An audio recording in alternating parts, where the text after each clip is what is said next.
नमस्कार। अब देश में अजमेर शरीफ की दरगाह विवाद सुर्खियों में है। इस संदर्भ में हिंदू सेना प्रमुख विष्णु गुप्ता ने कोर्ट में याचिका दायर की, जिसमें दावा किया गया था कि अजमेर दरगाह नहीं बल्कि संकट मोचन महादेव मंदिर है। अदालत ने याचिका स्वीकार कर संबंधित 3 नोटिस भी जारी कर दिए हैं।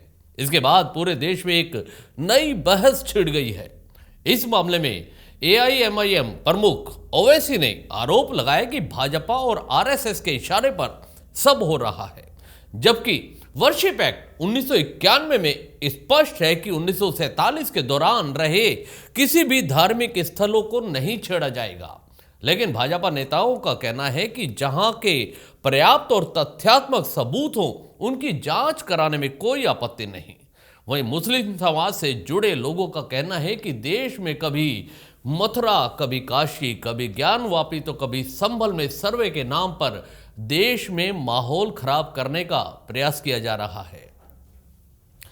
अभी संभल में जामा मस्जिद में भी सर्वे किया गया था, जिसके बाद वहां जमकर बवाल हुआ, पत्थरबाजी, आगजनी और फायरिंग तक हुई। यहां तक कि इस घटना में 4 लोगों की मौत हो गई थी।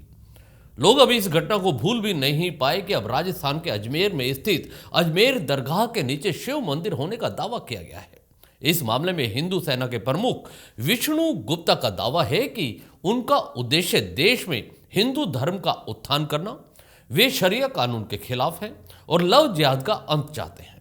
उन्होंने ही अजमेर दरगाह मामले में याचिका दायर की है। हिंदू सेना के प्रमुख विष्णु गुप्ता का दावा है कि अजमेर की दरगाह दरअसल एक प्राचीन शिव मंदिर है। उन्होंने यह मांग की है कि दरगाह का नाम संकट मोचन महादेव कर दिया जाए और लोगों को यहां पूजा के लिए अनुमति दी जाए। अजमेर की निचली अदालत ने उनकी याचिका को स्वीकार करते हुए अल्पसंख्यक मामलों के मंत्रालय, भारतीय पुरातत्व सर्वेक्षण विभाग और अजमेर शरीफ की दरगाह समिति को नोटिस जारी किए हैं और कहा है कि इस मामले में अब 20 दिसंबर को सुनवाई होगी। आपको बताते हैं कि कौन है विष्णु गुप्ता। हिंदू सेना के प्रमुख विष्णु गुप्ता वही व्यक्ति हैं जिन्होंने मथुरा के कृष्ण जन्मभूमि शाही ईदगाह मामले में बाल कृष्ण की ओर से मुकदमा दाखिल किया है। उस वक्त भी वह चर्चा में थे और अब एक बार फिर से अजमेर शरीफ को शिव मंदिर बताकर चर्चा में आ गए हैं। हमने सोचा था कि जहर का घूंट पीने के बाद अब कुछ नहीं होगा, लेकिन उसके बावजूद ये तो एक पेंडोरा बॉक्स खुल गया। ये सिलसिला थमने का नाम ही नहीं ले रहा। जिसे चिश्तिया सिलसिले की क्या तारीख है या गरीब नवाज की? देखिए, चिश्तिया सिलसिला हज़रत अबू इसहाक शामी ने शुरू किया था। देखिए, सिलसिले में चिश्तिया सिलसिले, ये सूफीज़म में बहुत सारे सूफी डिनोमिनेशंस होते हैं और सब में बड़ा जो सिलसिला बर्रे सगीर में है, सब कॉन्टिनेंट में है, महाद्वीप में है, वो चिश्तिया सिलसिला। इसके बानी थे हज़रत अबू इसहाक शामी। ये 6 नंबर पे आते हैं। आप सिस्तान से आए थे, प्रॉफिट मोहम्मद सल्लल्लाहु अलैहि वसल्लम के डिसेंडेंट हैं, उनके वंशज है ख्वाजा मोइनुद्दीन चिश्ती।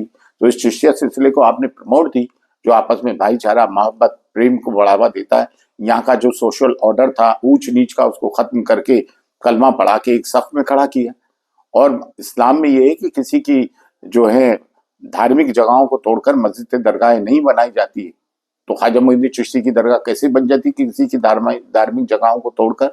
ये तो इनको तो एक तमाशा नजर आ रहा है, पोलराइजेशन है। प्राइम मिनिस्टर ऑफ इंडिया को अब इस चीज में मदाखलत करना चाहिए। It's enough, it's high time that he should interfere in all this stupidities. खुदाम ख्वाजा का क्या इतिहास है? खुदाम ख्वाजा हुजूर गरीमाज के जो कजन थे, जो उनके पीर भाई थे, सैयद ख्वाजा फखरुद्दीन गर्देजी रहमतुल्लाह अलैह, हम उनके वंशज हैं।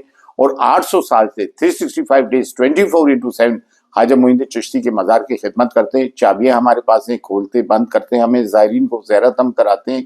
ये हमारा सोल प्रेरोगेटिव है। दुआ हम करते हैं, जो स्पेशल चीज़ें लोग दुआ खैर के लिए आते हैं, वो इम्तियाज सिर्फ हमें ही हासिल है और किसी को नहीं। गरीब नवाज की बारगाह से अकीदत हिंदुस्तान के सरबराहों को भी है, तमाम पॉलिटिकल पार्टीज के लीडर्स को भी है, राजा महाराजाओं को भी है, और हिंदुस्तान के बाहर के बड़े बड़े सरबराह और राजा हुए ना, उनको भी यहाँ से अकीदत रही है।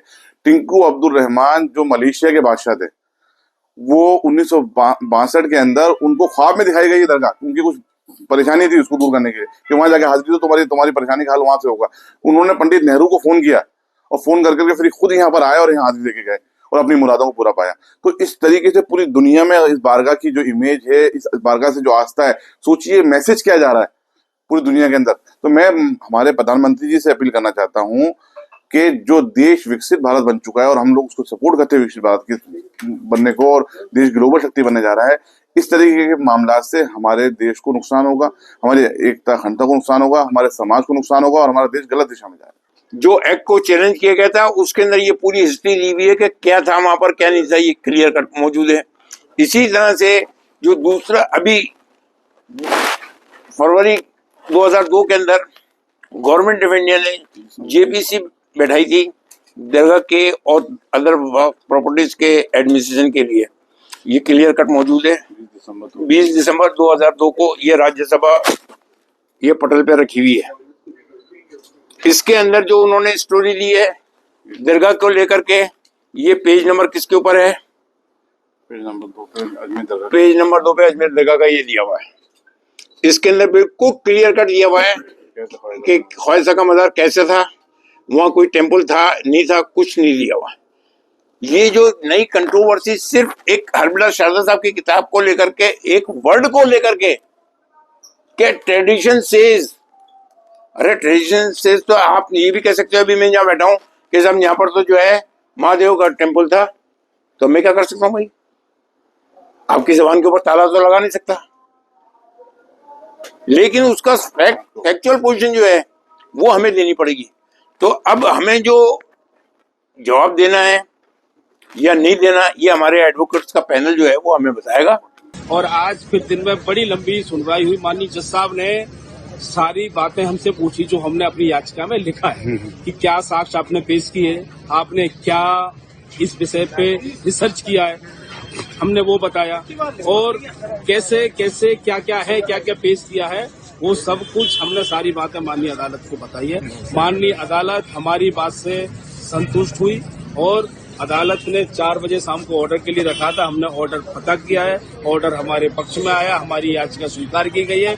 सभी जो पक्ष हैं उनको नोटिस किया गया है। जिन पक्षों को नोटिस किया गया है, एक अल्पसंख्यक मंत्रालय, आर्कोलॉजी सर्वे और दरगाह कमेटी अजमेर, इन तीनों पक्षों को नोटिस कोर्ट द्वारा जारी हो जाएंगे, कर ऑर्डर कर दिए हैं। अब इसमें अगली तारीख है 20/12/2000।